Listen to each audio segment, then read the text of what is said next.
Tá? Então, assim, essa visão definitivamente não é um ser vazio. Ponto. Preenchidas com aquilo que elas têm em volta. Por que John Locke coloca isso? Porque ele quer afirmar, ele quer defender duas coisas: uma certa noção de liberdade que tem que ser preservada e uma certa noção de igualitarismo. Afinal, se todos nascem iguais, há um igualitarismo a ser preservado ao longo de toda a construção política. Todos nós nascemos iguais. Você vê que, de novo, como foi bom eu ter lido aquele trecho de que não é a igualdade não é todo tipo de igualdade. E que é uma igualdade específica. No sentido de que um homem não é dono do outro. Eu li para vocês isso. Não, e também no sentido institucional, né? Por exemplo, é disso que vai derivar tanto o império da lei quanto a ideia de isonomia.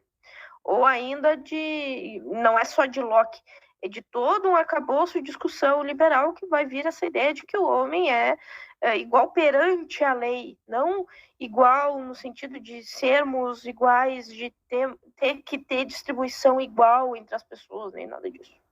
Não, inclusive, é interessante porque ele fala da paternidade, porque aqui ele comenta sobre como a criança não nasce pronta. E essa noção de que ela se submete sim ao governo dos pais. Então, deixa eu ler aqui específico, porque assim, eu sei que o Guilherme Freire não vai olhar isso, mas pelo menos o público dele. Será que realmente o Locke falava isso? E aí vai ver que não. E no entanto, tudo isso. Não é ele, é o público. O mais importante é o público. E, no entanto, tudo isso coincide com a igualdade de todos os homens, com respeito à jurisdição ou ao domínio de um sobre o outro. Ou seja, a igualdade que aparece como característica disso, que se está tratando, que se consiste para cada homem em ser igualmente o senhor de sua liberdade natural, sem depender da vontade nem da autoridade de outro homem. Então, é o domínio do outro homem que a gente está conversando. É sobre o domínio político que a gente está conversando aqui. Admito que as crianças não nascem nesse estado de plena igualdade, embora tenham nascido para isso. Seus pais têm uma espécie de governo e jurisdição sobre eles quando eles vêm ao mundo, e durante algum tempo depois, mas é apenas temporário.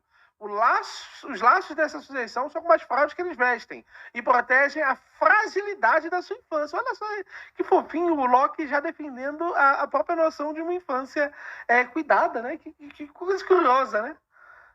Um conceito que é bem avançado para a época.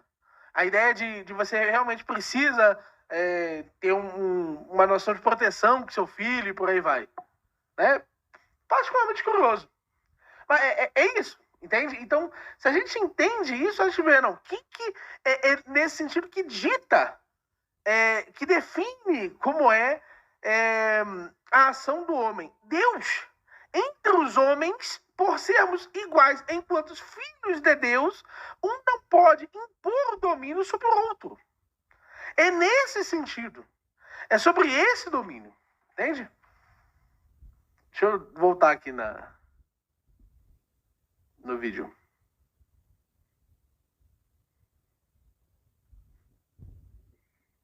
Nos unimos nesse contrato. E esse contrato é o que vai nos proteger em grande parte do... E aí o contrato é o meio pelo qual esses homens formam um consenso, que é o que você estava conversando mais cedo, professor. Porque colocados nas mesmas situações em que não há, por herança, uma predisposição maior de um sobre o outro, há, de alguma forma, de haver um processo de consentimento em relação a essa autoridade. A autoridade não está dada, ela precisa ser consentida. Sendo que, por Locke, esse consentimento ainda é tácito. Então, assim, os libertários já olham o Locke com muito desgosto nesse sentido por causa do consentimento tácito. É normal. Porque não é nem um consentimento explícito. É um consentimento que não discordou ativamente da sociedade, continuou interagindo com ela, está consentindo. E tecnicamente, gente, o paradigma de soberania hobbesiano, que é da onde se fundamenta algumas das monarquias que ele dá de exemplo, ele não vai ser... A tradição liberal ela vai subscrever esse conceito de soberania, mas atenuar, obviamente, ou ainda estabelecer critérios para que um poder seja legítimo, critérios, aí sim, voltados a uma ética individualista de um indivíduo a ser preservado, de um indivíduo capaz de ser cidadão ou capaz de ter certos atributos, certos direitos, tá? Não estou falando de direito, esse é o problema do gatilho de linguagem, não estou falando de direitos hoje dentro de um contexto de bem-estar social, mas o próprio direito de propriedade. Outra questão, inovação no sentido de discussão liberal, o quanto hoje, para um poder ser legítimo, passou a entender que a legitimidade ela está submetida à legalidade, que é o império da lei. Uma lei que precisa ser produzida a partir de uma certa dinâmica no interior da democracia, principalmente representativa, parlamentar. Então, inclusive, uma das grandes divergências entre libertários e liberais. Então, ele ter retirado os libertários da jogada faria completamente, em comparação, perceber que os liberais, eles absolutamente não estão dispostos a construir uma sociedade sem lei, a construir uma sociedade em que as leis elas não existam, uma sociedade libertina, digamos assim. Isso é outra conversa. Depois tem que ter... Isso é outra coisa que a gente tem que conversar sobre. Mas sim, nesse sentido, com absolutamente bastante certeza, existe uma acepção de ordem que os liberais usam que é coercitiva, que não tem problema com a coerção, e não tem problema, não só com a coerção, mas não tem com um grau de imposição maior.